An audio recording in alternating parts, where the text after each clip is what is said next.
అండి అందరికీ పవన్ కళ్యాణ్ గారి ఫ్యాన్స్ కి నమస్తే అండి. సో ఉస్తాద్ భగత్ సింగ్ నుంచి సెకండ్ సాంగ్ అనేది వస్తుంది అనమాట. సో ఆల్రెడీ ఈ యొక్క సాంగ్ అనేది ఎప్పుడు వస్తుంది ఏంటి అని చెప్పి ఇంతకు ముందు అయితే తెలియదు అనమాట. సో దీనికి ఒక డేట్ అనేది ఫిక్స్ చేశారు. అది కాకుండా మూవీ అనేది ఎప్పుడు వస్తుంది ఏంటి అని చెప్పి ఒక డేట్ ఫిక్స్ చేసి పవన్ కళ్యాణ్ గారిని ఒక పోస్టర్ రూపంలో పెట్టి వదిలారనమాట. సో ఆ యొక్క పోస్టర్ ని చూసి వైరల్ ఆల్రెడీ మీకు తెలిసిందే. సో ఈ యొక్క సెకండ్ సాంగ్ వచ్చి శివరాత్రికి అనేది వస్తుంది అనమాట. సో ఓజీతో భారీ హిట్ కొట్టి కలెక్షన్ల వర్షమే కురిపించింది అనమాట. సో పవన్ కళ్యాణ్ గారికి ఒక ప్లస్ పాయింట్ అయితే అయ్యిందనమాట. ఆల్రెడీ హరీష్ శంకర్ గారి డైరెక్షన్ అనేది ఎలా ఉంటుంది ఏంటి అని చెప్పి గబ్బర్ సింగ్ మీరు చూశారు కదండి. సో దానికి సంబంధించి ఈయన ఒక అప్డేట్ అయితే చెప్పడం అనేది జరిగింది. సో ఒక సాంగ్ అనేది వస్తుంది, అది శివరాత్రి రోజు వస్తుంది అనమాట.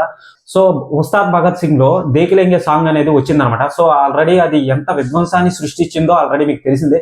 సో ఇక చూసుకున్నట్లయితే ఈ యొక్క సెకండ్ సాంగ్ అనేది శివరాత్రికి వస్తుంది అనమాట. దీనికి సంబంధించి డబ్బింగ్ పనులు కూడా శరవేగంగా అయిపోతున్నాయండి. సో ఆల్రెడీ రాశి ఖన్నా గారు డబ్బింగ్ చెప్పడం అనేది జరుగుతుంది. ఇంకా పవన్ కళ్యాణ్ గారు చెప్పాల్సింది ఓకేనా. సో ఆయన బిజీగా ఉండడం వల్ల ఆయనకి డేట్స్ అనేటివి కుదరట్లేదు అనమాట. సో ఈ యొక్క డబ్బింగ్ పనులు పూర్తి అయిపోయిన తర్వాత ఈ యొక్క మూవీ అనేది సో శరవేగంగా రిలీజ్ చేసేదానికి ఒక డేట్ కూడా ఫిక్స్ చేశారు. ఆ డేట్ కూడా మీకు తెలిసిందే. సో మూవీ అనేది తొందరగా వస్తుంది కాబట్టి రామ్ చరణ్ నటిస్తున్న పెద్ద మూవీ కూడా మామూలుగా అయితే మార్చిలోనే రిలీజ్ అవ్వాల్సింది. సో పవన్ కళ్యాణ్ గారు వస్తున్నారు కాబట్టి తప్పుకోవడం అనేది జరిగిందనమాట. సో పవన్ కళ్యాణ్ గారు వచ్చిన తర్వాత మన రామ్ చరణ్ గారు వస్తారనమాట. సో లాస్ట్ లో వచ్చి మన చిరంజీవి గారు వస్తారనమాట. 3 నెలల వరకు ఈ యొక్క మెగా ఫ్యామిలీకి సంబంధించిన మూవీస్ అయితే ఉంటాయి. వీళ్ళ వరల్లోనే మనం తిరుగుతాం అనమాట.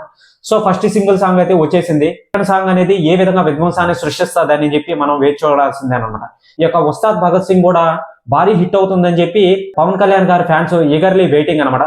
చూడాలి ఏ విధ్వంసాన్ని సృష్టిస్తుందో. సో ఇక చూసుకున్నట్లయితే ఎవరైనా సరే మన ఛానల్ కి కొత్తగా వచ్చినట్లయితే ఛానల్ ని సబ్స్క్రైబ్ చేసి బెల్ ఐకాన్ ఆన్లో పెట్టుకోండి. ఇటువంటి అప్డేట్స్ ని మళ్ళీ మీ ముందుకు తీసుకొని వస్తాను అనమాట. ఓకేనా, బాయ్.